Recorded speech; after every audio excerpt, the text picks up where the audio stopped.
एक धेनुकासुर नाम का एक असुर रहता है वृंदावन में। ये धेनुकासुर जो है ये गधे के रूप में था। भगवान को जब ये बात पता चली, ग्वाल बालों ने आकर के कही, बोले लाला एक धेनुकासुर नाम का एक दैत्य रहता है, वो अपने बगीचे में खेलने नहीं जाता, उसके बगीचे के आसपास यदि कोई पहुंच जाए तो वो मारने आ जाता है, तू वाको बद कर दे। लेकिन ठाकुर जी के मन में कोई और लीला चल रही है। लाल जी कह रहे हैं धेनुकासुर का वध मेरे हाथों होना जरूरी नहीं है, मेरे हाथों यमुना को अपवित्र करने वाला विशैला जो नाग है कालिया, उसका वध होना बहुत जरूरी है। और कालिया के वध के लिए दाऊ दादा का हमारे साथ में वन ना जाना बहुत जरूरी है। क्यों? बोले बलराम जी कौन है? शेषावतार, शेष नाग ही तो हैं। और बोले नाग के सामने दूसरे नाग को मारेंगे, उसको देखने में अच्छा थोड़ी लगेगा। वो कितने भी हमारे बड़े भैया हों, लेकिन अपनी जात का पक्ष तो लेंगे, अपनी प्रजाति का पक्ष तो लेंगे। ऐसी कोई लीला की जाए कि दाऊ दादा हमारे साथ एक दिन वन जाने से चूकें और हम कालिया नाग को मारें। अच्छा ठाकुर जी ये लीला क्यों कर रहे हैं? बहुत ध्यान से सुनना। बदला लेना चाह रहे हैं बलराम जी से। बड़े भैया और छोटे भैया, दो भाई जिस घर में होते हैं उनको पता होगा,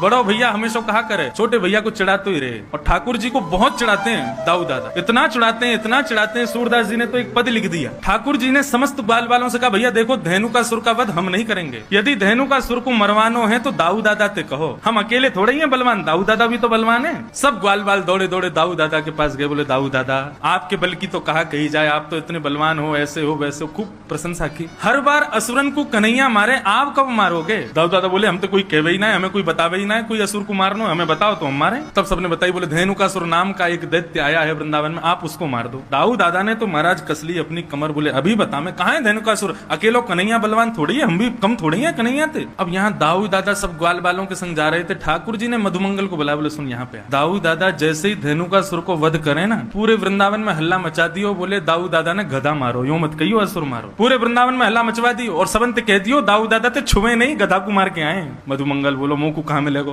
बोले बढ़िया दूध पिवाऊंगा तो और तू कहेगा छाछ पिवाऊंगा, दही दे दूंगा, मक्खन खवाऊंगा अपने हाथे, तू मेरे बस इतना काम कर दे। मधुमंगल बोलो ठीक है कर दूंगा। अब महाराज दाऊ दादा धेनुकासुर को मारने के लिए गए। साधारण गधा नहीं था, विशाल विकराल गधा, एक पूरा वन उसके वश में था, आज भी वो वन है। जैसे ही दाऊ दादा को धेनुकासुर ने देखा, दूर से ही महाराज दुलत्ती उठाता हुआ धेनुकासुर आया। दाऊ दादा ने दांव पेच खेला, उसके भीतर नीचे से जाकर के उसके दो टांगों को पकड़ के आसमान में 4-5 बार घुमा घुमा के एक वृक्ष के पास जाकर के फेंक दिया। वृक्ष से टकरा करके धेनुकासुर का वध हो गया। अब दाऊ दादा सोच रहे हैं लाला हमारो इतने सारे राक्षसन को मारे, सब लोग या को कंधा पे उठा करके सब नाचे गाँव में धूम मचा में, पूरे ब्रजमंडल में पुष्प वर्षण होवे, गोपी अटारीन ते फूल वर्षा में सब स्वागत करें लाला को, आज वैसे ही स्वागत मेरो होवेगो। श्रीदामा आदि सब सखाओं से ठाकुर जी ने कही तुम लोग खूब